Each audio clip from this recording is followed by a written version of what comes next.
দুষ্কৃতকারীরা আমার টঙ্কা ভেঙে গেছে। আমি ছোট্ট একটা ক্ষুদ্র ব্যবসায়ী।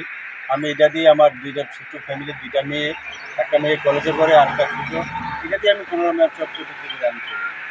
চট করে বিক্রি করে কষ্টমে চলি। কালকে রাত্রেবেলায় দুষ্কৃতকারী এটা এটা আমার বাড়ি চইলাম রামকৃষ্ণ আশ্রমের কাছে। আমি সরকারের কাছে এইটুকু প্রার্থনা যে আমার অপরাধে কি আমার যাতে এই যে ভাঙছে এইটার যে আমার যে আমাকে সাহায্য সহায়তা করলে আমি একটু উপকৃত হব। এরা আমার চলার মতো বাজারা আমার কোনো রাস্তা নাই। এটা এমন ভাঙছে যে আমি কিছু করার যে নিজের টাকা পয়সা দিয়ে এই ক্ষমতাটা আমার নাই। আমি সরকারের কাছে এটাই আবেদন আমার যাতে কিছু টাকা সাহায্য আর্থিক সাহায্য যেতে আমার সেটাই আমি চাইতেছি। আপনার নাম কি? আমার নাম মনোরঞ্জন দেবনাথ। আপনার স্ত্রী? আমার স্ত্রী নাম কি আপনার? অনিতা দেব। আপনারা দুজনে মিলে দোকানটা আমরা চালান? দুজনে মিলে কষ্ট মতো এই দোকানটা চালাই। এটার দ্বারা আমরা পুরো সংসার। আমার এক মেয়ে কলেজে পড়ে, আরেকটা ছোট অসুস্থ, ডাক্তাররা হসপিটাল ভর্তি করেছে।